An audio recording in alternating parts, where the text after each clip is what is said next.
Good evening. My name is Farren Sivanov. I'm a member of the History, Political Science, Geography, and Latin American Studies Department. I am also the president of the NCCFT.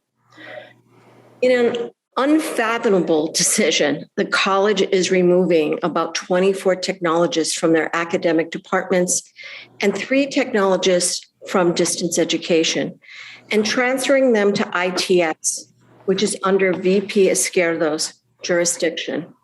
After speaking to VP Izquierdo, it is clear he has no idea what the technologists do.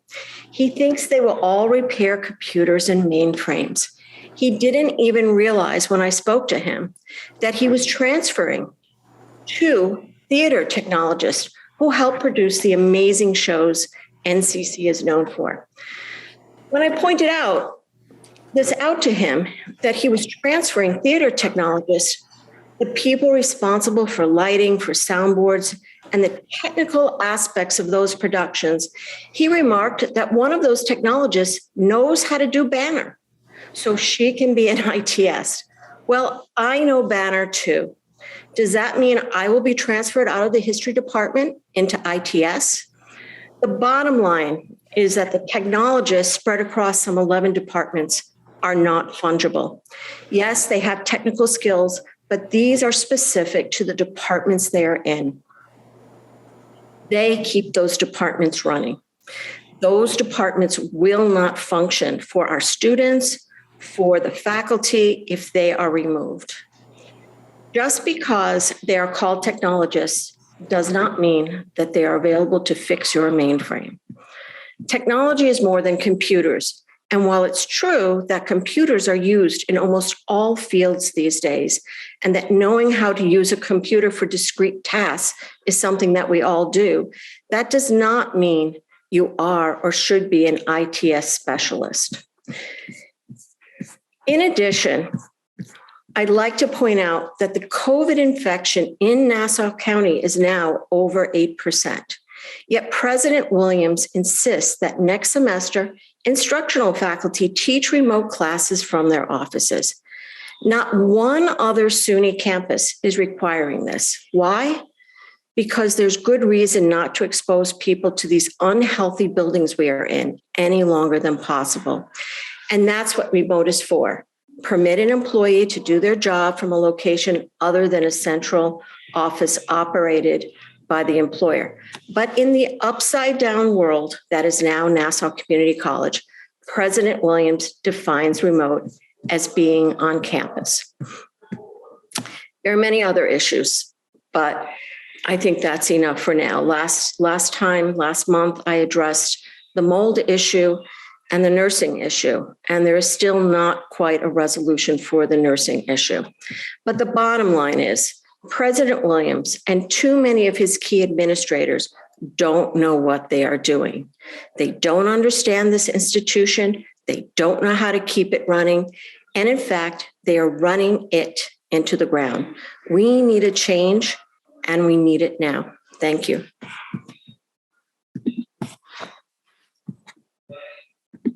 The next speaker is Jason Gorman. I was very disappointed to see this action of having the technologists move to the ITS department happen mid-year. I think it creates a state of chaos. It doesn't appear to be a decision that was well thought out. It doesn't appear to be a decision that the faculty, the technologists were all consulted in. Our technologists were actually chosen for their abilities to interact with a diverse student body, and our area in the art department has grown exponentially over the years, and these technologists have grown with those positions.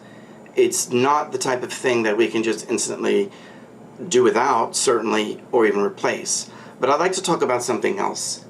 I don't believe that these kinds of administrative decisions are sustainable. I don't think that they will really do much to help our college. I think that we need to get new students here, a lot of new students.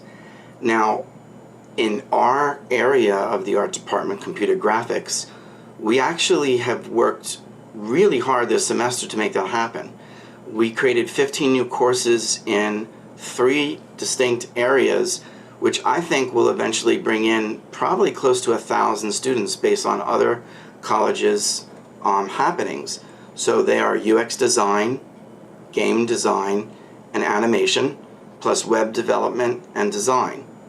However, at our recent meeting today, when we heard about all this stuff we discussed, is it really feasible to do this without our technologists in our department full time? And the answer was no. In fact, at our middle stage review, we were told we should get another person to be able to handle this. So we're having extreme doubts of whether actually creating the programs to host these courses so that there are degrees for the students to take, because we may not have a technologist that's with us full time, and they are needed full time. Thank you.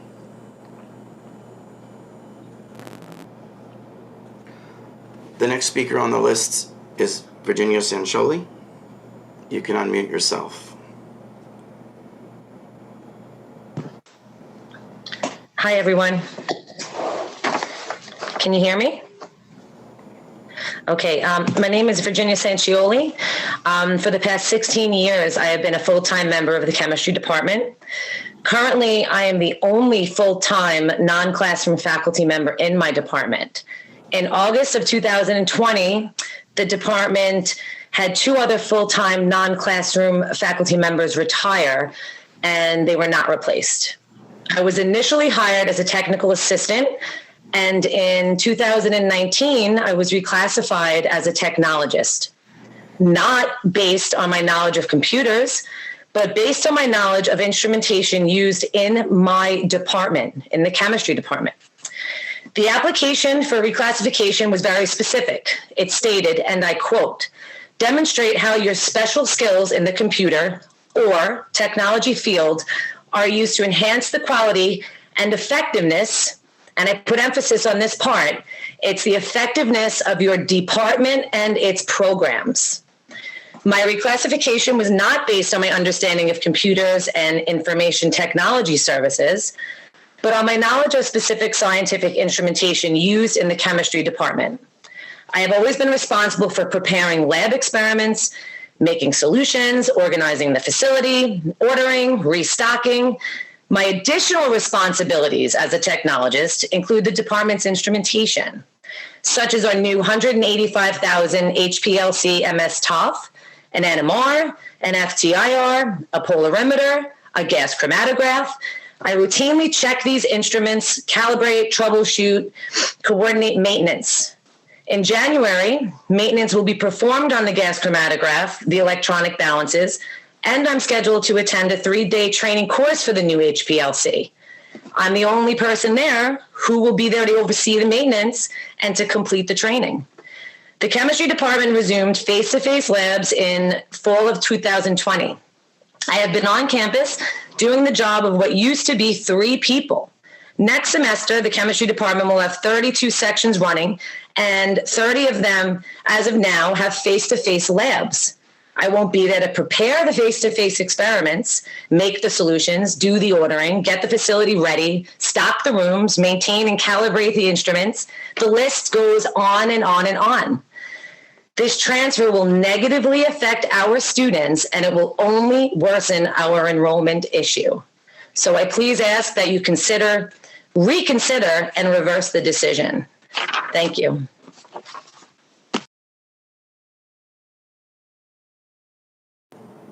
The next speaker is, I believe, not here, so the speaker after that is Alex Sanchioli. You can unmute yourself. Hello and good evening. My name is Alexander Sanchioli, and for 22 years, I've been working in the physical science department.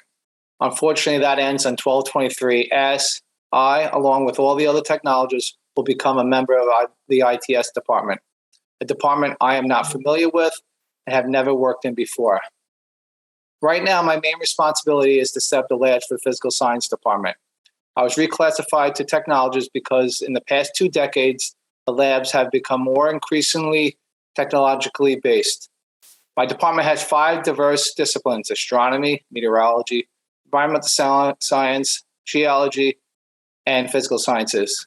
Each of these disciplines have their own unique set of equipment that requires the skill of a technologist to properly maintain and prepare. The application specifically states that technologist work duties require a high degree of computer or technological skill that are used to enhance the quality and effectiveness of the department and its programs. I'm going to go over a brief highlight of my unique skills that my department requires. Astronomy uses digital celestron scopes with GPSs that each have a database of over 40,000 objects. Climatology uses digital high-power petrographic microscopes that can project images directly onto a computer screen. Our physical sciences courses use digital spectroscopes that are integrated into our departmental laptops. Our environmental course uses Trimble GPSs and laser ace finders that need to be calibrated and adjusted to provide accurate distances. Our last course is the geology courses. They recently received through the Technology Fund a polarizing trinocular microscope that allows the students to capture live or still images. This transfer would remove all technologists from my department, leaving no one to prepare labs, calibrate, service, maintain our expensive scientific equipment. This would result in labs not being able to run effectively and a worse student experience. The college has invested several $100,000 into a new digital planetarium in which I spent a week this summer training for its use. Now we have no one to run it. As you're aware, the college is in the process of spending over $30 million to renovate the C cluster. It was the technologists that were responsible for moving all the equipment to the F cluster. I can only imagine what will happen if we aren't able to supervise the move back because we're working ITS. Additionally, many of the benefits of spending $30 million on this renovation will be wasted if the technologists aren't there to train faculty on how to use our new lab rooms and our brand new planetarium.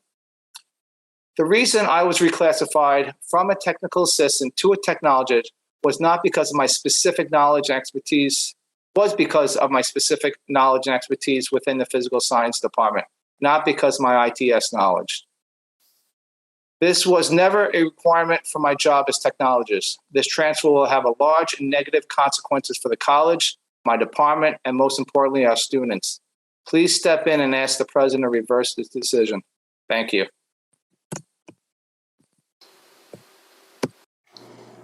Our next speaker is Richard Ginsberg. You can unmute yourself. Good evening. I'm Professor Richard Ginsberg, Chair of the Theater and Dance Department. For 57 years, the history of the Theater and Dance Department has been as bright as it has been long. We have produced thousands of musicals, dramas, comedies, and dance concerts. Our professional connections reach from La Mama Theater Group to Broadway, Hollywood, and Netflix. Our department faculty helped develop Billy Crystal, Bob Nelson, and Jim Brewer. Okay, everyone's a comedian. No, our students are actors, dancers on Broadway and television. They are Emmy Award-winning producers for CBS, news commentators for Channel 12, New York City casting agents, stage managers, technicians, and musicians.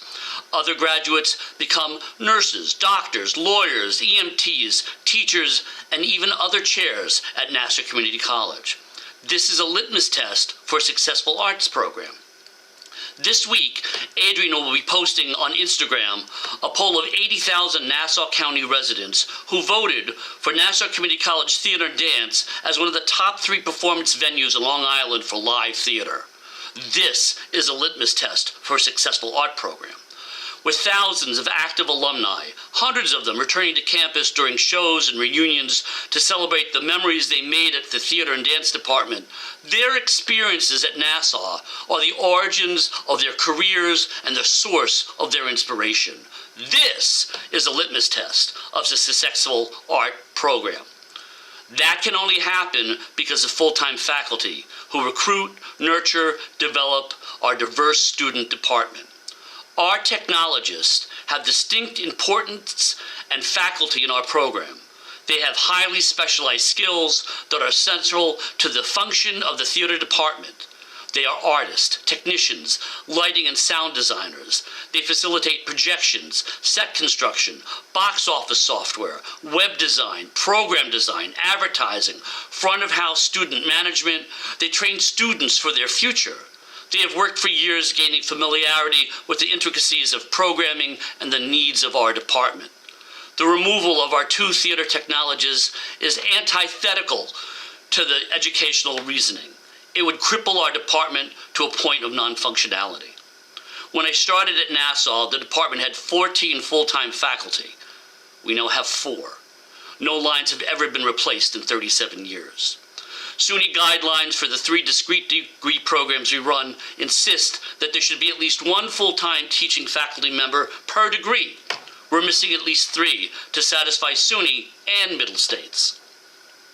For 57 years, from Broadway to TV, from radio to TikTok, from Billy Crystal to our newest freshmen, because they had a dream and they wanted to start their dreams at Nassau Community College. Help us fulfill the promise to the students, not only the arts, but in all the departments at Nassau Community College. Thank you. Thank you. Our next speaker is Dan Rash. Hi, my name is Dan Rush, and I'm the chairman of the chemistry department, and I'm here to speak a word of support for our technologist, who is the sole technologist in our department that is responsible for maintaining multiple spectrophotometers, vernier sensors, and instrumentation that collectively totals over $400,000 worth of money.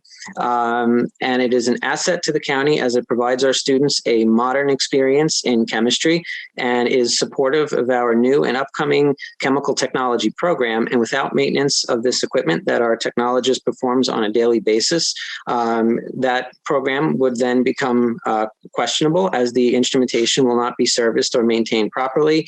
One of those instruments, which is our NMR spectrophotometer, requires daily monitoring of temperature, which unfortunately in the life science building has become quite an issue, with temperature swings from 90 degrees Fahrenheit all the way down to 55 Fahrenheit, which is a very large swing for a sensitive magnet. The instrument has already had to be sent out and serviced once, to which our technologist was instrumental in taking care of. And if the technologist is removed from our department, our entire lab infrastructure will be damaged severely, as we will have no one to maintain the equipment and to provide a smooth experience for students who are already frustrated as a result of the pandemic and the other challenges that they have been facing in their own personal life.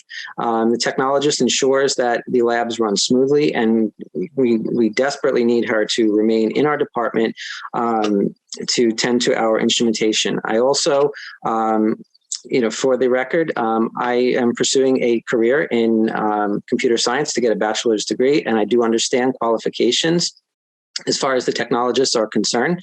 And in terms of computer science, I think it is quite troubling that folks who normally spend 4 years becoming fluent in technology at a formal program, would not be considered when it comes to our technologists who don't have that training, and to put them in an IT role, it makes me concerned for the cybersecurity and also the safeguarding of records, not just in our department, but throughout the campus. So I do encourage the administration to reconsider, their decision to place the technologists from around campus into ITS. Thank you. Thank you. Our next speaker that I believe is here, I'm skipping over a few names you can see in the chat, is Andrew Fillion. Sorry. Fillion, you got it. Nailed it. Yep. Should I go? All right. My name is Andrew Fillion, and I am one of the technologists being cannibalized by the IT department in a unilateral decision that will destroy the bio department.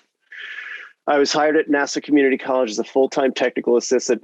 The primary requirement of my hiring was that I specifically completed a 4-year degree in the academic field of biology with the purpose of laboratory preparation specific to the biology department. To date, I have 15 years experience preparing laboratories for the purpose of educating and training. 6 years of specific education in biology with an advanced degree. I am certified in hazardous waste operations and emergency response. I have 1 year of research in nanotech working on and repairing a Phillips EM301, which is almost exactly the same model that we have in the bio department. And I have received the Chancellor's Award based on my service, based on the excellence of service that I provided to the bio department as well as the school.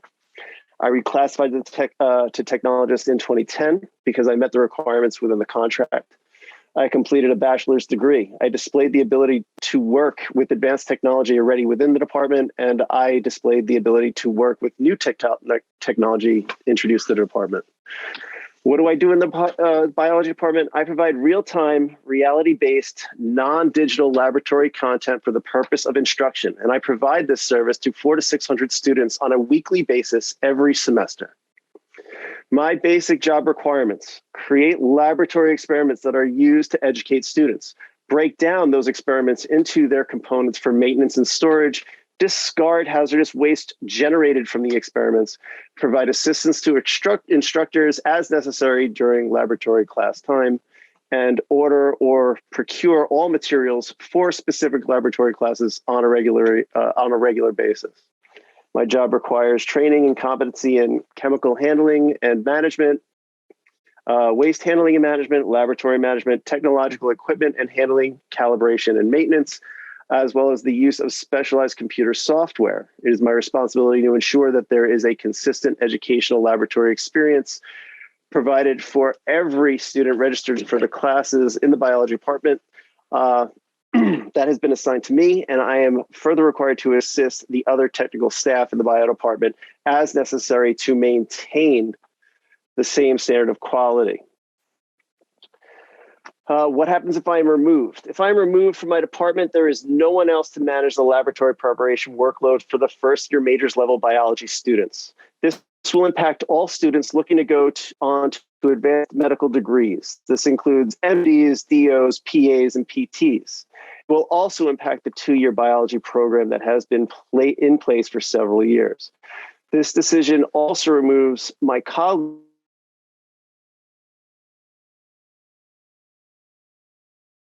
laboratories on the second floor cluster.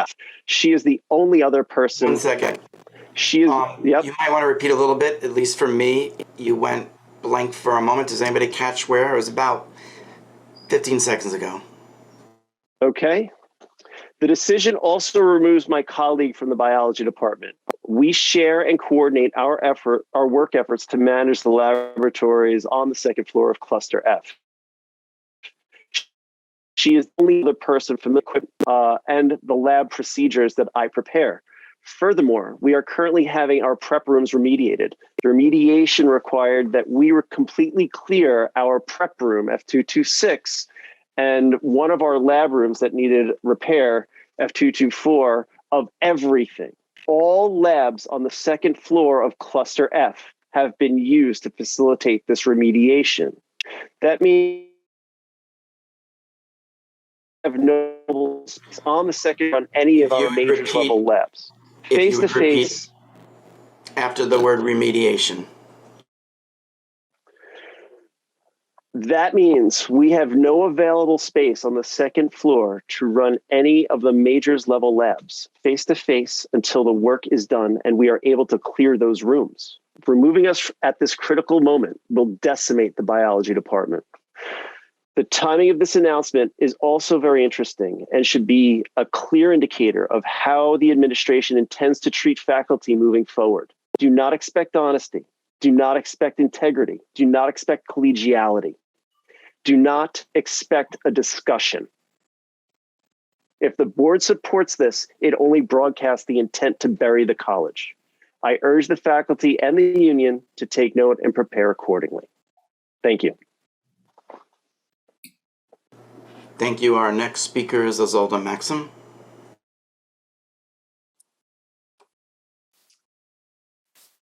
Hello, I'm Professor Isolde Maxim, and I'm a chairperson of the art department.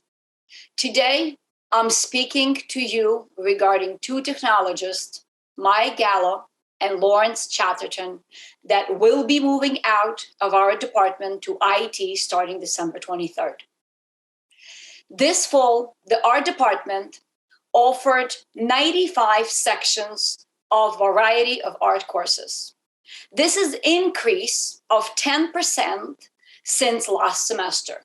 The art department is composed of 5 individual areas: computer graphic, general art, 3D, photography, and art history, serving about 2,000 students per semester, ranging from liberal arts to art degrees and other disciplines. Each art area is unique and requires a specialized non-teaching faculty to support that area. The art department offers 4 degrees, 3 certificates. Just last week, the curriculum committee approved 15 new courses for the art department, a few of which we are planning to deploy in spring 2021. Because of the high demand, we are also working on 4 new degrees to expand computer graphic area as well as our department. How are we able to expand our offerings if Mike Gallo and Lauren Chatterton are moved to IT department? Let me tell you briefly about what they do. Lauren Chatterton was hired in 1988. He oversees photography area, 2 classrooms, 1 open lab, dark room with chemicals, developing room with chemicals, and 2 studios. He also checks out equipment to faculty and students during class and lab times. A large portion of his job responsibilities involve traditional analog photography, such as film developing and black and white darkroom printing, mixing chemistry, setting up the darkroom, and more monitoring the open lab, both traditional and digital, as well as signing out loaner equipment for both long-term and daily use. This includes darkroom supplies, cameras, and lighting equipment for the studio. In addition, Lauren Chatterton assists faculty and students to troubleshoot with both analog and digital photography issues. Also, he helps me in program reviews for photo AS and photo certificate. Okay? As long as he's helping out with the budget for photo area. Michael Gallo was hired in 2006 and oversees computer graphic area, one of the fastest growing area. Under his supervision are 3 classrooms, 2 open labs.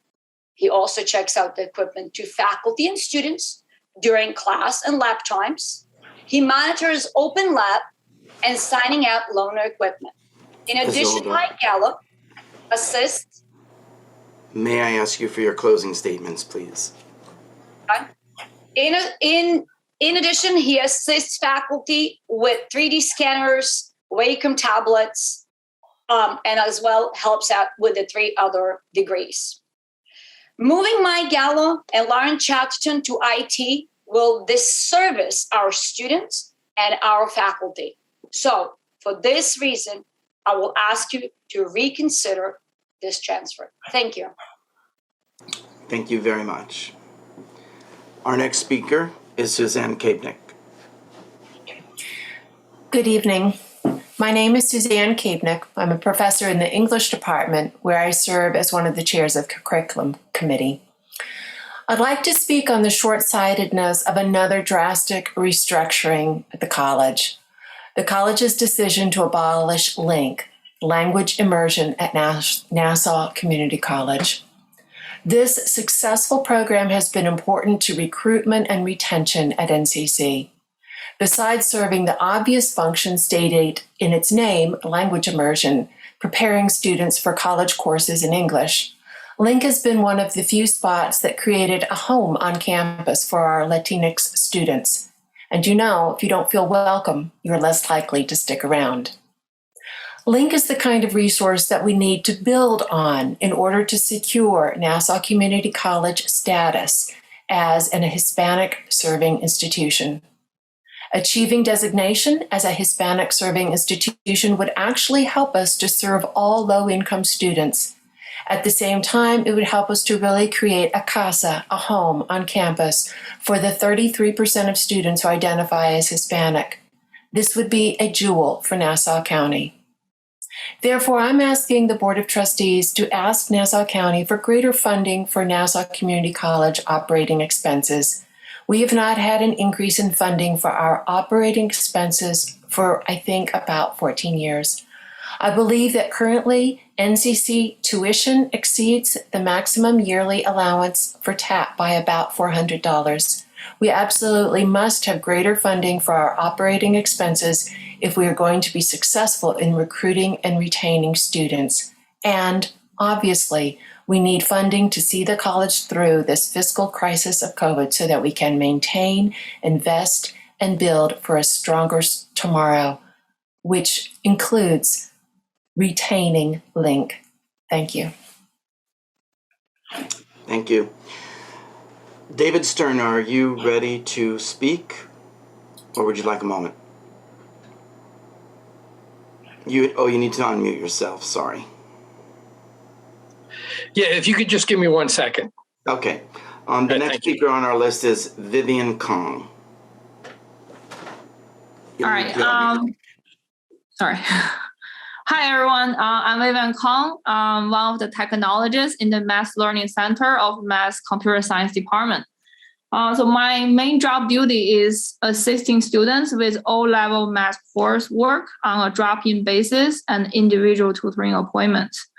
So when I heard that all three of us in the Math Center will transfer to the ITS department last week, my main concern was that the transitions would have a negative impact on the student services that our Math Center provides.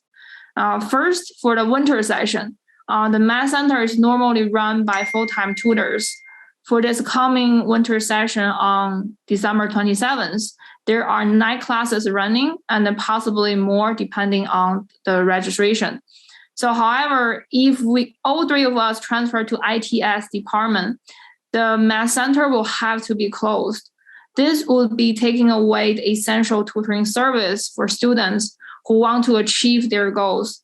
So some students are stressed out by the extremely fast-paced sessions during this winter. And if they don't understand the material during the class and cannot find any help besides their class time, I can't even imagine how furious they can be about our student services. Now, second is the full-time technologists in the Math Center are not replaceable since we have provided help for all levels of mathematics taught at NCC, especially for the upper level classes such as Calc 1, 2, multivariable calculus, and many more courses. They are the required courses for students of different fields such as nursing, CS, engineering, business. It is difficult to find people who can cover all those courses and available throughout the day from Monday to Friday. However, our full-time technologists can fulfill those requirements. We were hired because of our strong mathematical background. The three of us provide 101 hours in total per week. It guarantees that the students who come in the center, face-to-face or remote, and regardless of the level of math classes they are taking, will get a professional tutoring help right away. The students don't have to work around their schedules. It is one of the important reasons that students are satisfied with our Math Center service. So the last one is I think there are many ways to interpret what technologists do. Our technologists work in the math department is mainly providing academic support, not ITS networking or dealing with the database. So in our Math Center, we provide help with mathematics applications that are essential for math-related fields, such as Excel, calculator, and the Maple software. We also create and maintain the Zoom meetings. We explore different options to provide effective help for the remote students since the beginning of the pandemic. So our educational background and experience is applied within our department by the college for the academic success of our students to ensure a high level of graduates. So hopefully our BOT members can help us continue to help the student to get the services that they deserve. Thank you. Thank you very much. Our next speaker is a student speaker, Natasha Jean-Baptiste. Natasha, good. Yes, hi, how are you? Can you hear me? Yes. Okay, hi. My name is Natasha. I'm a student here at Nassau. I was informed by a fellow classmate who is actually in attendance this evening of the impending relocation of our technologists, and this has been very troubling news. For any of those who might not know, around 30 members of our dedicated full-time staff will be relocated to the ITS department as of 12/23/21 in just 9 days. They are to report at 8 a.m. to the in this new role to the responsibilities which have not, as of yet, 9 days before its commencement, have even been divulged. So some might wonder, what's the big deal? Why should we care? Well, the technologists offer support across various departments, including mathematics, computer science, engineering, art, theater, English, the library, as well as the other sciences. They facilitate the learning experience of the students and provide commendable support to the academic staff through various aspects, from lighting and sound coordination for theater to calibration and repair of equipment for the labs. From what I've been told, there is only one full-time technologist for the entire English department working in the writing center. Their hours for the writing center for today are from 9:30 a.m. to 8:30 p.m. But as of today, 5:30, when I went to the library, that department was closed. The door was locked and no one was there. In the engineering department, there is one technologist, and that one person is responsible for setting up labs for ELT, ENS, CRT, CET, and physics. The student aide working there actually let me know that there was a need for additional support since it's only one person doing this. And yet, although more support is needed, the staff is being removed, and we're supposed to believe that the amount of aid available for the students won't be impacted by this. As an engineering student who is mandated to take high-level mathematics, I'm deeply concerned about the help that will be available to me by removing the full-time staff. Over the past few days, I've spoken to a number of the faculty and staff, some of who have been employed here for over 20 years, to gain an understanding of what's going on. And here are some of the facts that I've learned. Nassau Community College has not had an increase to its budget in about 14 years. Over the past 7 to 8 years, Nassau has lost about 1/3 of its faculty, many of this due to retirement, but these positions, once empty, have not been fulfilled, and the lines have not been continued. From what I understand, the new administrator for ITS reporting is not on the campus directory. So the chairs are going to have to request technologists as opposed to having them readily available. And this person will have ultimate say over whether a department gets a technologist or not. A person who has no prior knowledge of the functions and the needs of the and workings of the department and the needs of the student. I don't understand what guarantee there is that we, the students, are going to be able to get the assistance we need under these circumstances. Student enrollment at Nassau has been on a decline for the past 12 years since around the housing crash, which interestingly is around the time that funding has come to a standstill in regards to increase. So. Thank you so much. Yeah, oh, no, I'm sorry. I wasn't done. Sorry. I apologize. I thought you said that's all. Oh, no. Sorry. Please continue. Okay, thanks. So as students, we have already felt the detrimental effects of not having a fully present, dedicated full-time staff at Nassau when it comes to the influx of adjunct professors teaching at the college. The difference between the full-time and part-time professors is that they have no obligation to be on campus past their time teaching classes. This means they're not obligated to have office hours, provide advisement, academic assistance, and be and have an overall readily available presence here at Nassau. I've had excellent professors here at Nassau, including the adjuncts. but due to their part-time status, they're often teaching at other schools instead of being fully dedicated to Nassau. So though I might be in a class of 30 people, it feels like I'm in a class of 200 or more because the adjuncts are spread so thinly. I, as well as many other students, have personally felt the impact on my education because of this. So I only draw this parallel because if the academic staff is already being impacted by this, by not having full-time professors, then wouldn't removing the full-time staff surrounding those professors only compound the issue? In my viewpoint, the technologists help to provide the bedrock on which students can basically build their educational foundation on. When I was graduating from high school, my teachers would practically sing Nassau's praises. They told us that we could go there, have access to excellent professors, and get a private school quality education at a community college price. Nassau is a safety net for the entire Long Island community, as well as Queens and the surrounding areas. For those who maybe weren't the best students in high school, or for those who couldn't afford a private education, or for anyone like me who had to go into the workforce and put college on the back burner, Nassau represents that first step on the path towards the education and career that will support us through all our lives. Hearing what I heard about the lack of investment and funding into Nassau over the course of almost 15 years has convinced me now more than ever that this issue needs to be brought to the county. Dealing with so few resources as even more continues to dwindle away, it's almost no wonder that the administration is making this decision. But this decision is akin to trying to use a Band-Aid on an arm that has been cut off. They say that the function of the resources that the students depend on, such as the Writing Center and the Math Tutoring Center, cannot be will not be impacted, but I cannot feasibly understand how removing resources will have no impact. I don't think we should take that chance because our education is not a gamble. The way this was implemented was beyond lacking in transparency. And the fact that this will be implemented not at the end of the academic year, but midway through shows how ill-conceived this idea appears to be. The fact that this information was given to staff in December, towards the end of the semester, when professors and other faculty, technology, and most importantly, the students are more preoccupied with their finals, does not seem to be mere coincidence. This tactic reminds me of the same shady tactics used in government to get shady legislation passed, wherein they'll do it on a Friday or nearer to the holidays when fewer people are in office. And most of the time, people will not know what has taken place until Monday after the ink has already dried. This is similar because most of the student body at Nassau will not know what has happened until the spring semester has begun. As a young person, I understand that me and my generation stand to be the inheritors of this society.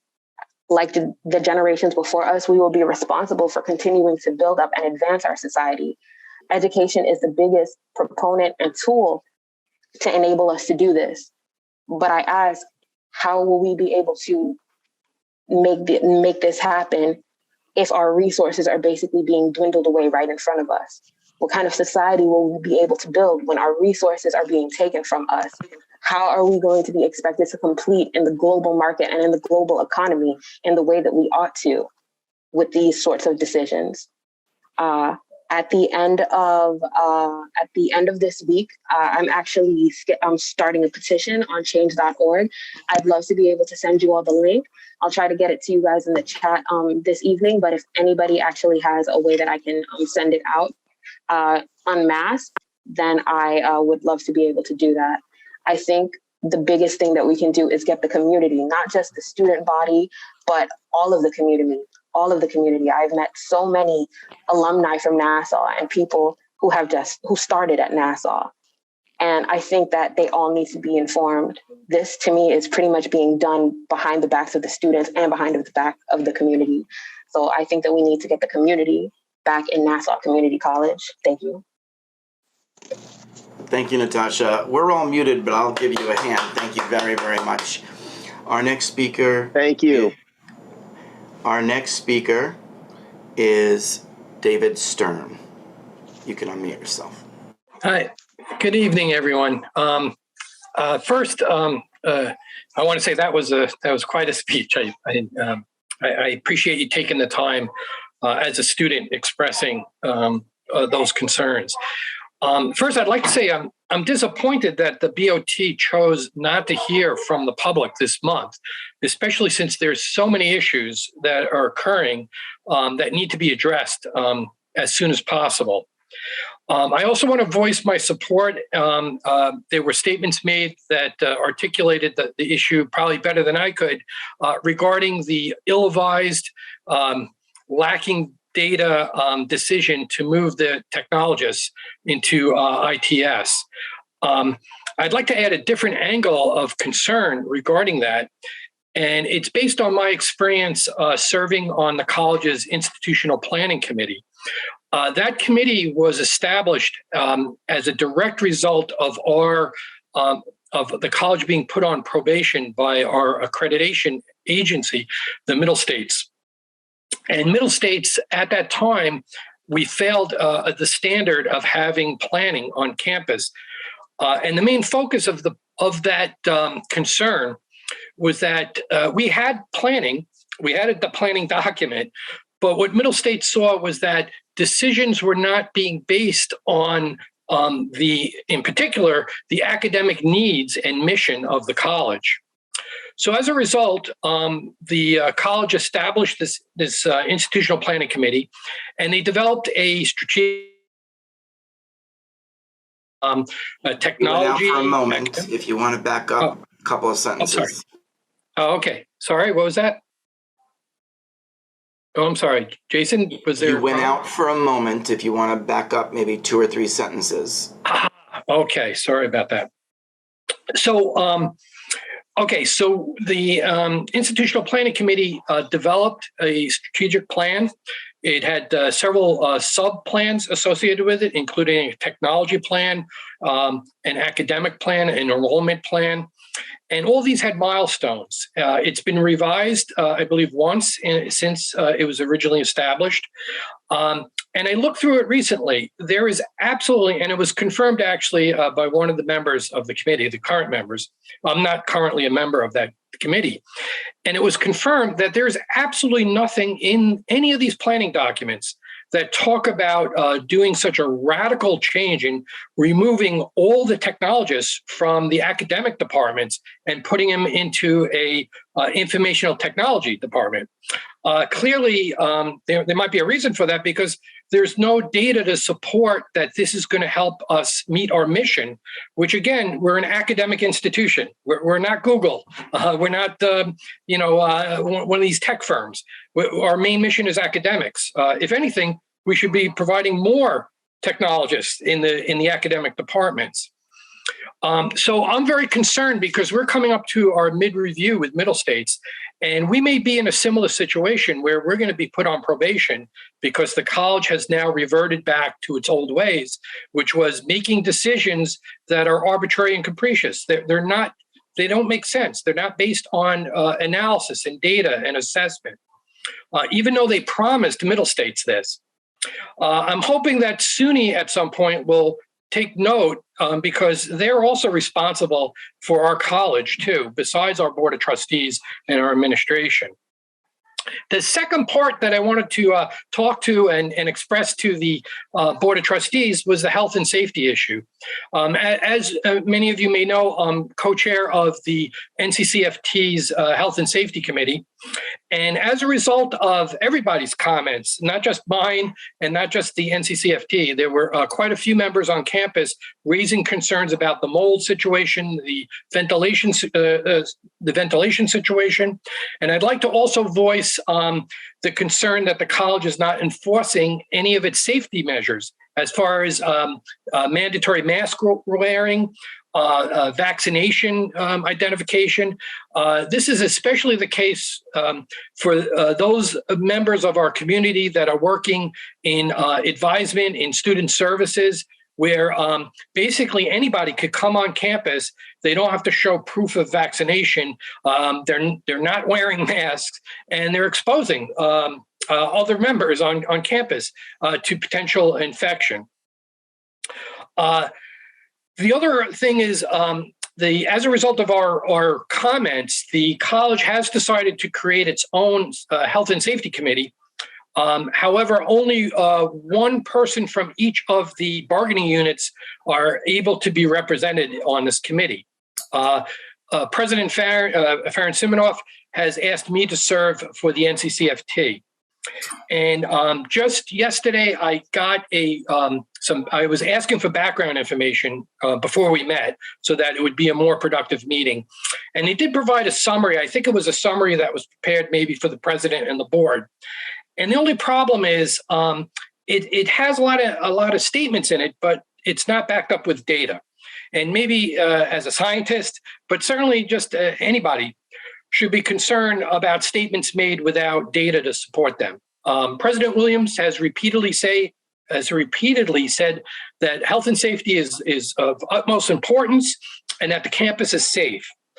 You just have to walk around the campus and we know that statement is not accurate. And these documents, I think, kind of confirm it. The campus has a lot of water leakage, a lot of mold damage.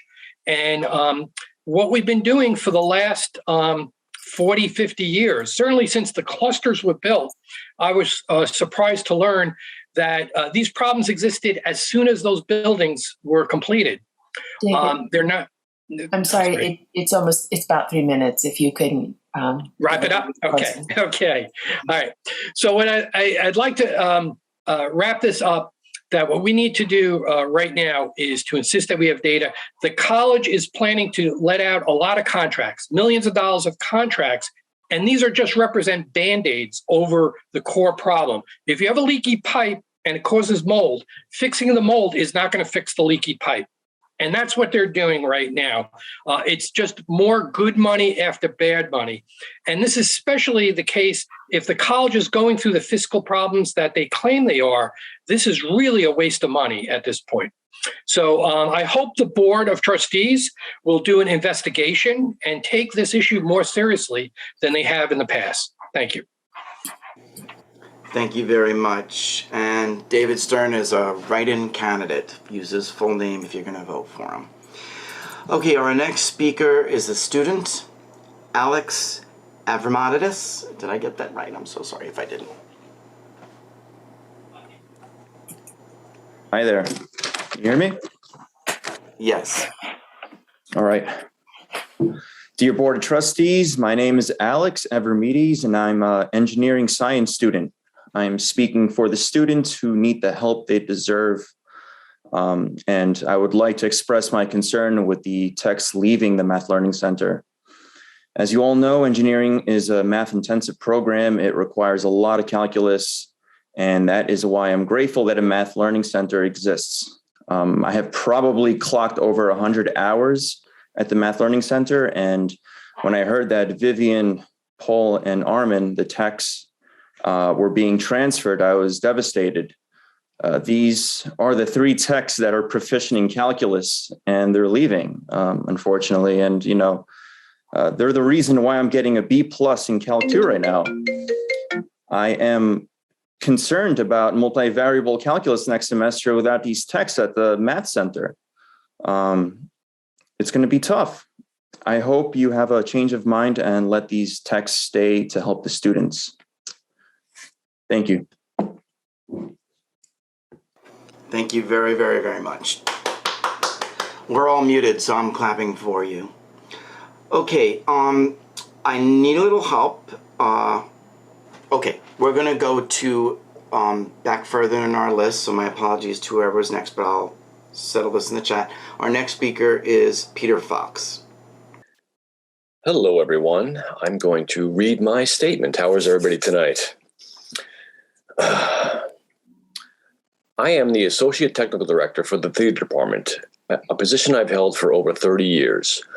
I was originally hired as a technical assistant who would serve under the Technical Director, whom until recently was Michael Boyle, who has since retired. This is not my official title, however. I applied for and became a technologist in 2008 for the Theater Department. My knowledge, skills, and bachelor's degree are in technical theater production. Technical theater has many facets and requires the knowledge of stage lighting, carpentry, electrics, sound, rigging, just to name a few. Mind you, the internet as we presently know it did not even exist. Over the years, technology changed, and with it, theater technology. New lighting and sound equipment emerged, as did the computer programs that were needed to utilize them. I adapted and enhanced my knowledge of these new platforms so that I may remain current in the industry and to be able to instruct our theater students in the ever-evolving technical areas. This is why I applied for a reclassification to technologist.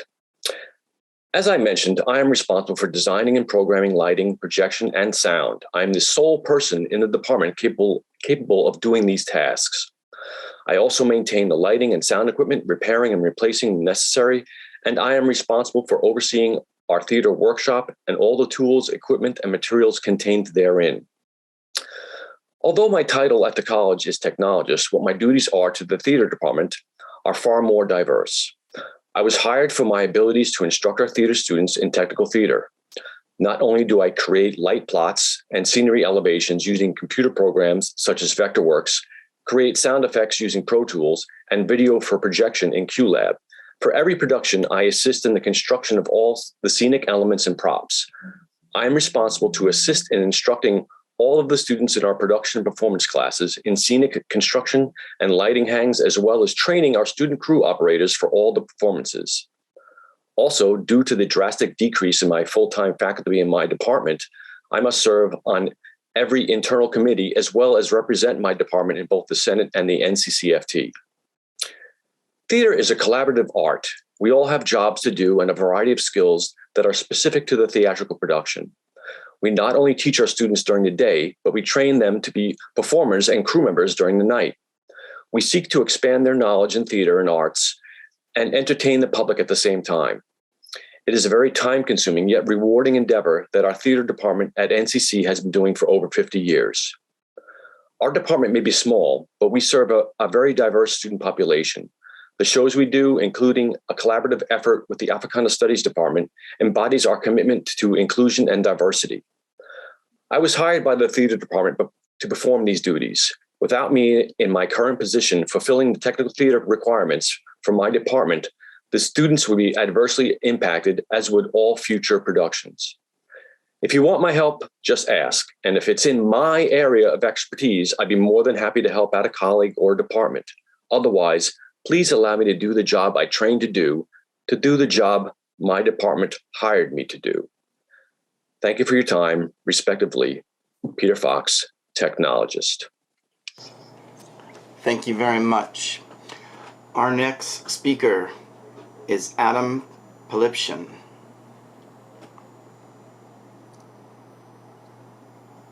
Good evening. My name is Adam Phillips, and I currently work in the Office of Distance Education. I'm here to address the Board of Trustees tonight about the recent announcement that as of December 23rd, all technologists will be permanently transferred to the ITS department.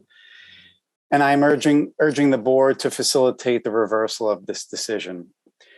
Without going into the unprofessional, some might say dehumanizing way in which the technologists were notified of this move, without speaking on how this decision and the nature in which it was made violates the college's own supposed commitment to equality and inclusion, I'm here to refute the claim that this transfer will maximize efficiency and improve support for our faculty, students, and staff.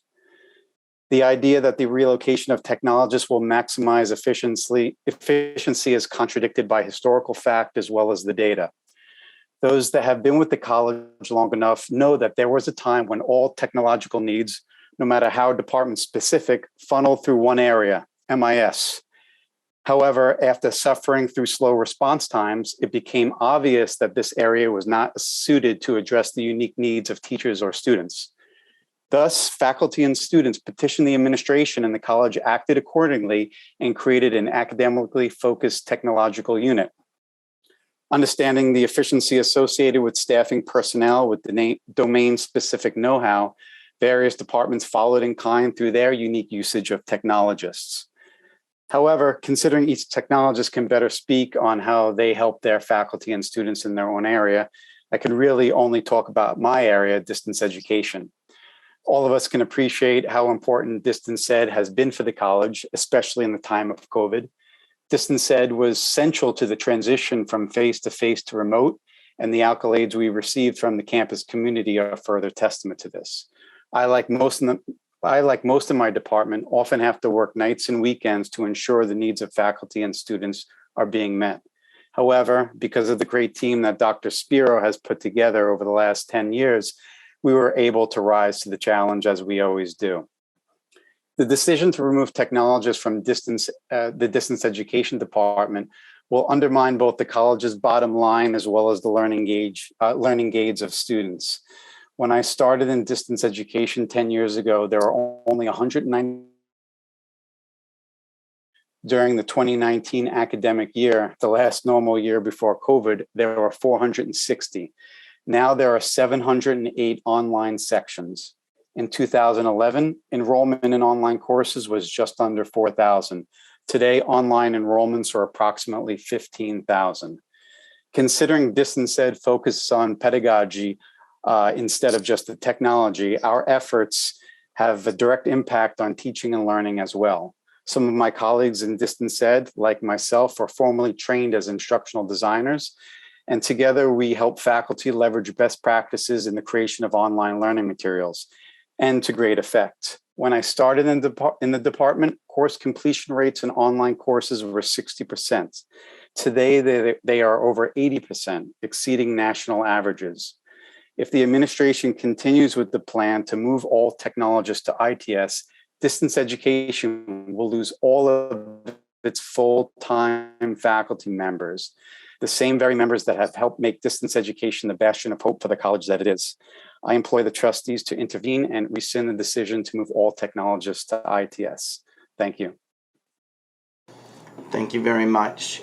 I don't know if I can unmute everybody, but I want to thank everybody speaking, and you can clap if you can unmute yourself. Thank you for the speakers.